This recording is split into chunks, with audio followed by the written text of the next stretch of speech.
BIGIT gave me a very important and also very hard task, which is to talk to a bunch of people who have just eaten lunch.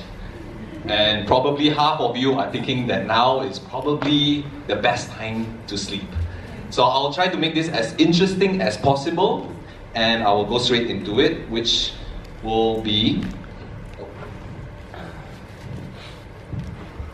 practicing the art of digital marketing. So I'll just go through a bit of background of what I've been doing. So in 2012, I started a company with my then investor wanting to open a mid-tier hipster restaurant. Think of it like your Benz, you know Benz, right? But that was pre-hipster restaurant era. So there were no hipster cafes, none of that. So that was in 2012. Long story short, the investor had other intentions for the business and that fell short. Then next, in 2014, I joined a company in the early development stages of wanting to sell premium homeware products to you guys. Think of it like your IKEA, but where you can purchase things online. But the catch was that we wrapped it around giving it as gifts to people. So on the site itself, you could create your own gift cards, and those will be hand delivered to someone like your loved ones or your family. I believe at that time we were just too ahead of our time, and long story short, that also failed.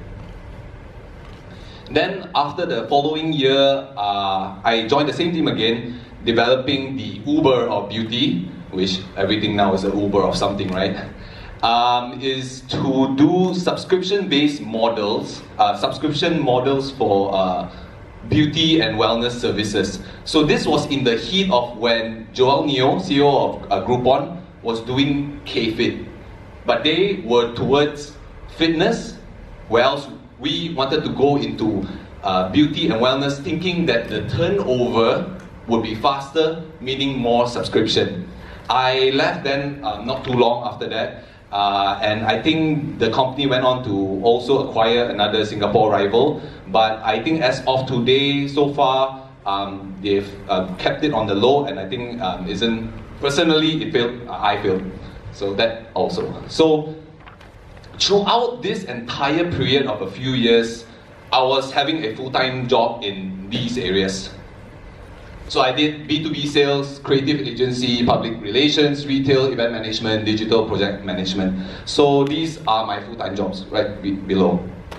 And throughout this entire period, the one thing I wanted for myself is that I wanted to learn how to build and manage a business or a brand and also market it. And one of the best ways I believed at that time was to firstly go into these areas, because every single area, every single business has to have these areas in it, some form of this. So I went into pure sales, I went into pure creatives, and also in other things, and also startups. And I think as I started to come into a more holistic marketing position, what I realized is that there are tremendous gaps and frictions within the departments, whether it's internally or externally between client and your vendors, or internally between marketing and sales, or within marketing with your PR, with your channel, and digital, because all of them speak different languages. And that's normal. But within these gaps and frictions lies tremendous opportunities. It's then I believe, and I'm hoping that this will help you guys to closen the gap just a little bit, so that you can gain the fruits of these opportunities. And I hope I can address it here today. And next slide, sorry. And within these gaps and frictions and also opportunities, how do we leverage on this and yet still answer the elephant in the room, of which is digital marketing and big data? Next. Okay. So these are firstly two immense pillars in our society here today, and I cannot cover it within the span of how long I'm going to speak here, but I'll try my best. So let's see. It's to have, I think one of the most important things is to firstly have perspective and humility. So coming into yes, by getting your hands dirty. What do I mean by getting your hands dirty? Is that to be in the process of digital marketing, you will have to actually do the work. Get your hands dirty. What do I mean by that? For example, next slide. I, on the side, am a theatre actor. I do commercials, I have done travel videos, I do vlogs, I'm an Airbnb host, I do product reviews, social reactions, tutorials. I also answer questions on Quora, LinkedIn, and also Steemit. If you guys have not tried Steemit, I think this is a very good platform for you guys to just be, just see what's it about. So throughout my entire time, I did all of this to the point that my parents and also close friends think that I am a part-time freelance actor who sometimes do random YouTube videos. But that is not the case.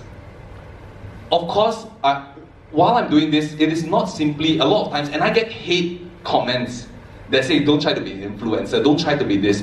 But that's where they don't get what I'm trying to do.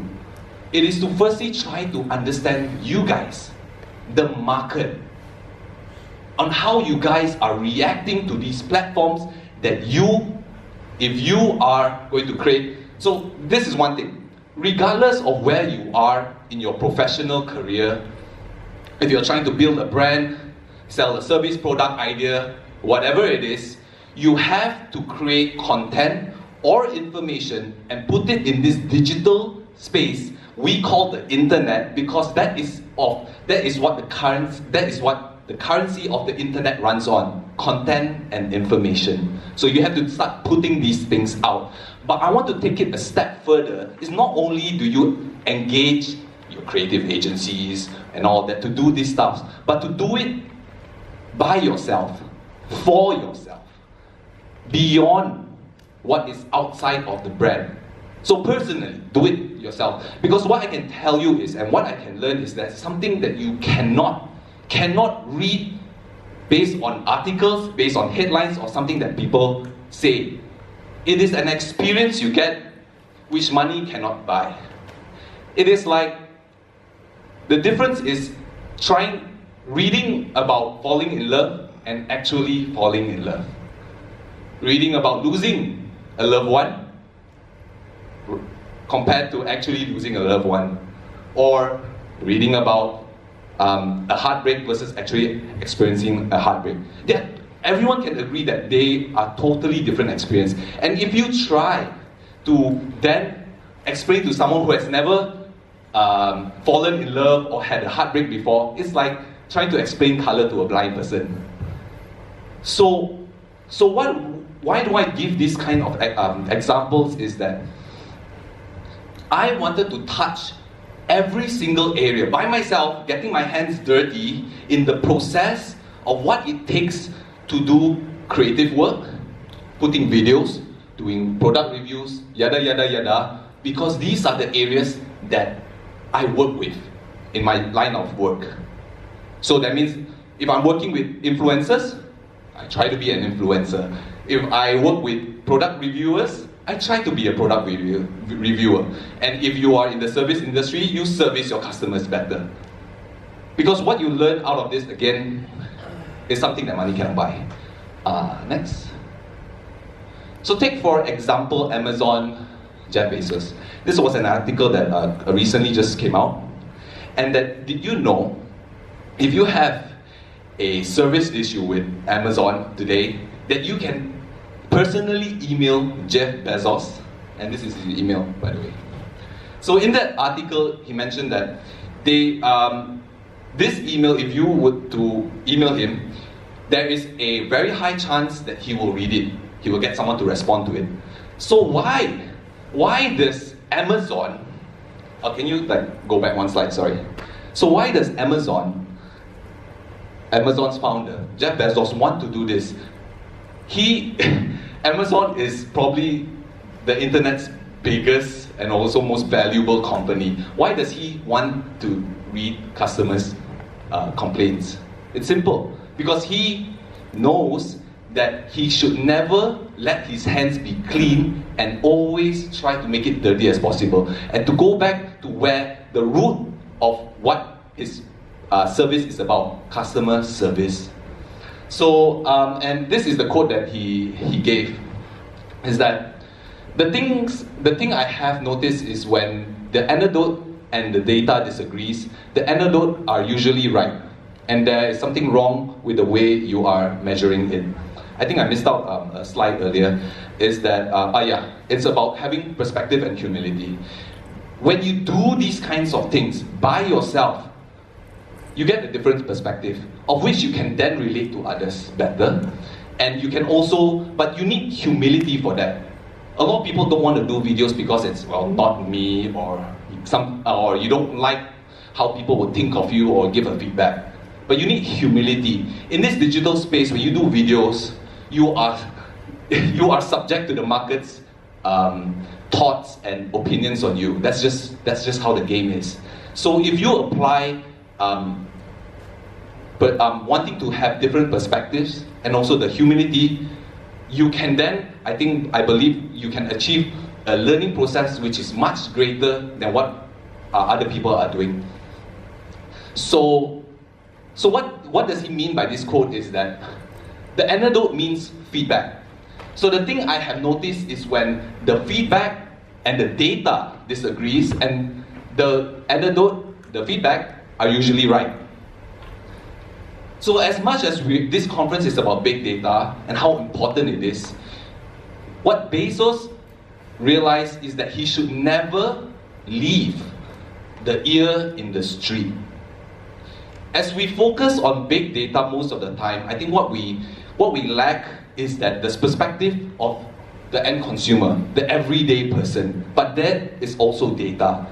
And that is why he's doing what he's doing, is to never leave his hands to be clean and always make sure that it's always dirty by doing the hard thing, which is customer service. So, and if Jeff Bezos has the time, as the CEO who runs such a big company, has the time to look into customers service, I'm sure you guys have the time to do other things as well, which is outside your line of work. And I think this is very important for us to realize, is that as we come into this era of which is digital marketing, a lot of times technology is racing much faster than we are adapting to it. And a lot of times we're just playing catch up. And what I learned, and hopefully this is something that you can apply, is that if you're working as an influencer, try to be an influencer. Because what I realized from that is that, do you know how hard it is to be an influencer? Yet most of the time, we as clients, as myself, or even agencies, take them for granted. Take them for, like, what, it's just a picture, like, why can't you do it for free, like buy one plus one, or whatever the situation is. If you put yourself in their perspective, you will know how hard it is to take good, beautiful pictures 3 times a day and look beautiful for you. Because when you mix around with these people, you realize that they are really serious at their job and they can take hundreds of pictures just for that one good picture. Now, so the interesting thing about this is, not only do you understand if you try to be that person or try to do product reviews, you understand the perspective of where they are coming from, the humility to understand they have to serve their audience as well and do what's right to get the right audience. So when you have that their perspective, you can then relate it to your brand and put in the right amount of sales pitch, or not too much sales, more sales, or yada yada yada. Because the flip side to that is that not only then can you work closer, reducing the gaps and frictions within how you speak to one another, is that you can find opportunities from there. Not only that, the flip side again to it is, you can also this time understand the process of how they do it. So if they're going to charge you something that's above what you think they can do, you also understand. They say, oh no, this one requires this type of edit, and it's going to cost you like 10,000 ringgit. A lot of times, because I have done the actual work in doing product reviews or doing an influencer work, I know how much time it actually takes. So with that, I'm equipped with knowledge and understanding not only as a person from the client servicing area, but also in their shoes. So as much as we can then communicate better, because I understand you, you understand me, is that you can't cheat me as well. Because I know. And it came to a point, next slide. It came to a point where, because I was doing video editing by myself, that I knew it better than the creative agencies themselves. That I had to, as a client, as a very nice client of myself, understand how hard is it to tell people the edits required for a video to work. Because I've done it myself, right? And when I tell these people, I even edit the video as a sample for them, say, by the way, use this. And a lot of times they cannot even follow it. And this is very sad. This is where the gaps and friction lies, when there is no understanding because we or the other person has never done the actual video editing themselves. So as I try to help them understand it better, you know what happened? So before that, sorry. Between these two, one of it is the agency edit, and one of it is my personal edit. Unfortunately, she already showed the slide, so I'm sure you already know which one is this better. So if you next, okay. So this agency edit, unfortunately, I can't show it because I don't particularly officially represent the brand or the agency. So this one has an audience retention rate of 7%. Mine had an audience rate retention rate of 71%. The difference is the 21-second, no music, slow animation, short video. Mine was a short video, 10-second, added music, made animation faster, based upon the same video. Now you might think that's obvious. Shorter video, add music will obviously do better. But a lot of the times it's when you do not have this, and when you only have this, you go back to the agency and say, why isn't my video performing well? Why do I only have this amount of views and yada yada yada? They say, oh yeah, sure, we can make it better. You know what? That will cost you maybe another 1,000 because we need to go through the whole yada da da da da da da da da. And then say, then a lot of times I go like, but I don't have the money. And we go through this process, these gaps and frictions where we're trying to do like everything is moving at such a fast pace. I don't have time to go through all of these discussions about price and all that. I just need something up now. And they quote me a price, yada yada yada. I took the raw file and did it myself for free, and guess what? For only 10 minutes. 10 minutes it took. But the process of understanding how a video works, or what actually works, requires a lot of effort in advance. That's where my previous experience played a picture, trying to do videos, trying to get feedback. And it's a different feeling when you are boosting your own video with your own money versus boosting a video out of when you wear your marketing hat or your company's hat and you go off, it's like, yeah, we're gonna do a marketing video, and it's not coming from your own pocket. I can tell you the feeling is a lot more different. You hold the money just a little bit tighter. You think twice. And it hurts a lot more when you boost a video for 500 ringgit of your own money and realize it doesn't do well, versus a video that only you boost for 50 ringgit and does really well. Your brain starts to think better. Things start to absorb better. And that's when you apply that to your outside of your personal life. And then when you reapply that to your work, hopefully it does better. Hopefully you have a different perspective. So what am I saying? I'm saying is to get out of your comfort zone. Do a little bit more.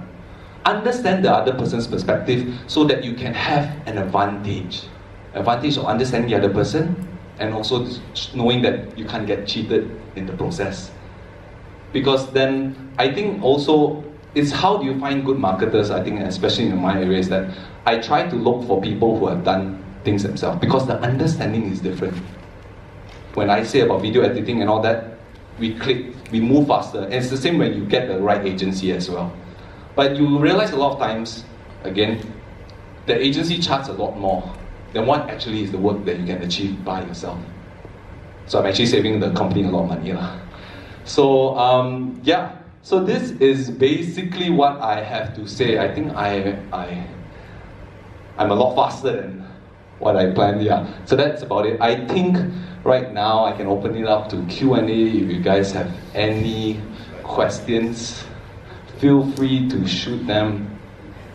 Yes, guys. Sean is available for 5 questions because, like he mentioned earlier, he did shoot up a bit too fast. So yes, 5 questions. Anyone? Because he has gave a really good insight on how you should get your hands dirty. So this is the right time to ask. Okay, good. 1.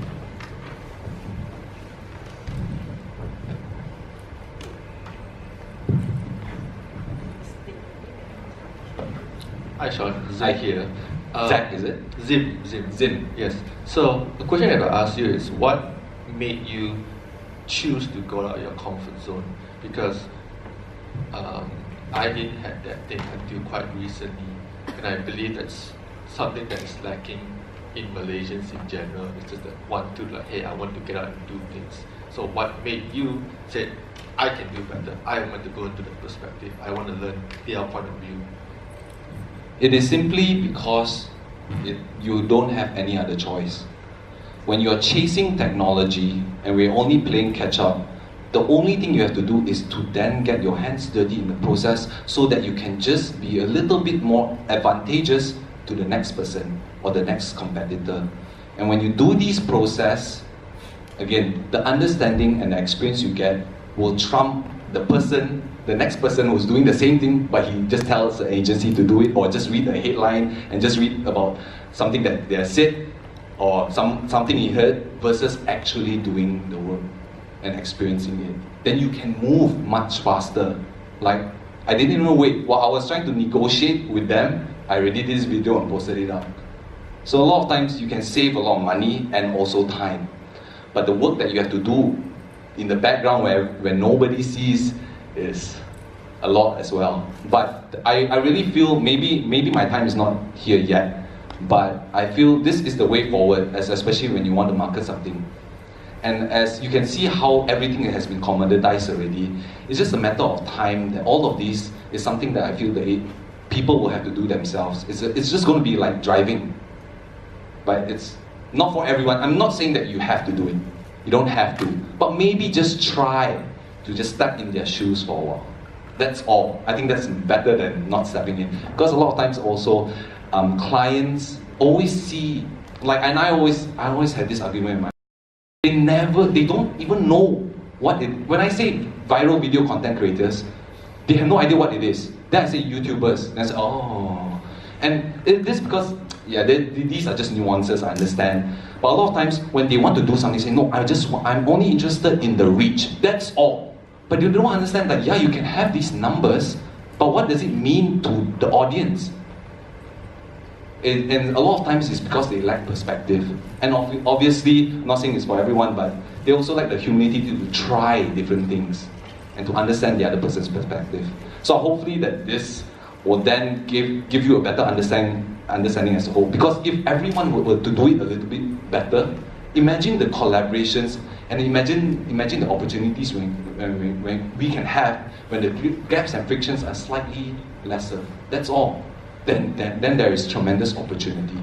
But a lot of times now I'm fighting with people who don't understand things. Trying to explain color to a blind person, I'm like, no. I hope that answers your question. That's very helpful. Thank you very much. Thanks. Is there anything else? Right over there. Oh. Sorry. Hi. Sorry, I skipped ahead.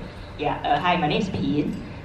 Just want to ask, out of all the different things that you have done, which one is the hardest thing you have done and why? This is a very good question. The hardest thing that I've done, at least in my experience, are vlogs. They have no value. Vlogs have no value, but I personally like them. And I actually want to do more marketing related videos. But I feel the market in Malaysia isn't really suited for that. It's more for these kind of conference. I think that's a better suited place. But very interestingly, the videos that require the least amount of edit and the least amount of work are my best performing videos. This is very interesting. And my best performing videos of them all is actually music video reactions. Like my average views for vlogs are like from anywhere from 20 to 50 views. My reaction videos are 100,000 and above organically. Now this also then adds on to the point that you realize something different. That is not your opinion, because I actually honestly hate doing reaction videos, but I wanted to try it out and see how the market responds. And the market response was really good, beyond my expectation. I have like 500 comments. I've never achieved something like that, and like 500 likes or something like that. But what you get out of this is that you understand that your perspective actually doesn't matter, and that from the experience you gain another perspective that, damn, like, I never knew. So a lot of times then you can apply that kind of thinking and then recycle that in your business, and hopefully then you get a better understanding of consumers as well. Because yeah, I think that's very important. There's perspective. We lack perspective because we never stepped into another person's shoe before, outside what we are professionally doing. And that's slowing us down as we are trying to chase technology and all the different platforms and how they are all just interacting with one another, and all of them have different personalities. How do you understand it better than to actually firstly step into their shoes? The faster we can do that, the faster we can move and catch up faster with technology. And I'm hoping that I'm imploring that all of you would be able to do that just a little bit better. I think the industry will be full of opportunities. I think there was a question there. Please raise your hand. Okay, thank you.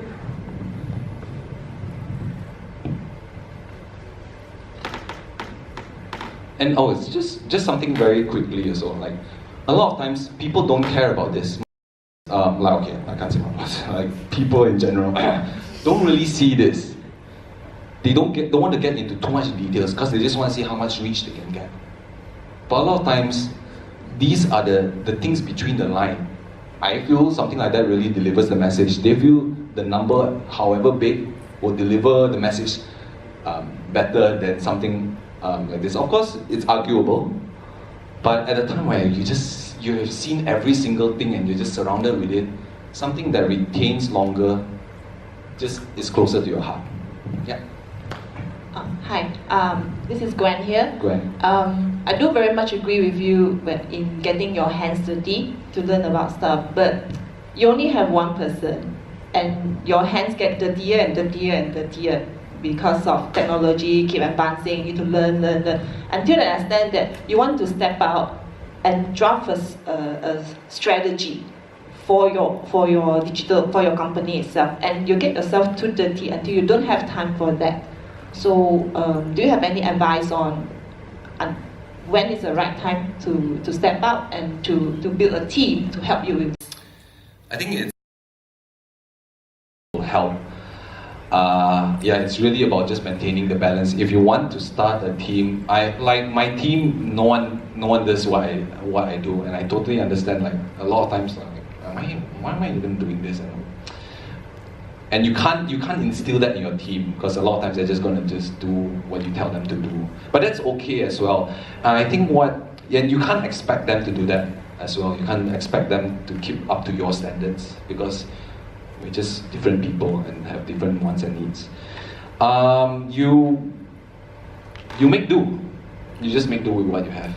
And as long as we just do better from the day to day, the next day better, I think that's all that really matters. Just keeping the balance. I hope I answered your question. Alright, Sean is available for 2 more questions. Anyone would like to ask? Because you're paid quite a lot of money. Man, I've been saying this for since yesterday already. So anyone else? Let me just talk a little bit more. So even coming back to what Jeff Bezos is doing, if you he also sees and replies personally. So what if you today go to ASUS Facebook Malaysia and leave a comment or a message, there is a 70% chance I will see it myself, because I can't be. So it's about being a practical practitioner. I practice what I preach. So there's a 70% chance that I'll see it, or even my colleague will see it, but the comments and the messages, 70% of the time I will be replying them. So you leave a comment, chances are you're talking to me. And this is very important because you cannot run away from it. A lot of times what you hear when the amount of feedback you get is not is not quantifiable based on big data, because big data cannot tell you. You can have all these analytical tools, but they don't get into the nitty-gritty. They can't read between the lines, and that's something only humans can do. So there's immensely rich data in doing these kinds of things. But it's whether we need to put, but it requires a lot of work. It requires going through the comments and all that. And yeah, to answer the question is, I really try to instill as much as possible, and then to tell them you cannot run away from the dirty work. And the dirty work, as much as we all don't want to do it, including myself, it has to be done. Because it's going to play out. Whether if it's in the short term, it might not, but in the long term, it will. It's just a matter of timing. So it is important to always keep your hands dirty as much as you can. So even in creating content, because you reduce the gaps and frictions. You work with people better, faster, at a much faster pace. My personal experience. But you don't have to do it. Understand, like, being an influencer is not everyone's role, but you can always be taking nice pictures and seeing how people respond to it. Try boosting something. I don't know. Just try. But the feedback you get is very, very different. When the market speaks to you, not when you're wearing a marketing hat or you're under your business, but as a person standing outside, when the market speaks to you, you listen. It's a very different thing.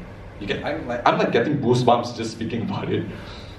Because it's really different, and it's very humbling. You learn humility. It's something that cannot be taught. And I think as us generation, I think the younger generation, they will grow up in these kind of things more naturally.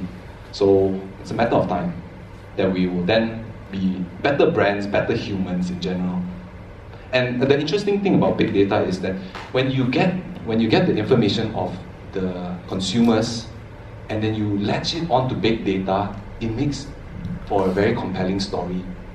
And not only a story, but it's very supportive. It's especially when your feedback that you get in the year in the street matches with your big data, then you know you're doing something right. But if it doesn't, as what Jeff Bezos mentioned, he would rather listen to the feedback. But that is something you cannot get unless you actually look into it and go through every single email. So I think that's something very important to learn, that we should always get our hands dirty and do the thing that is slightly harder. Okay, very good. Any more questions before we wrap this up? Anyone? Hands up? Okay, there's one.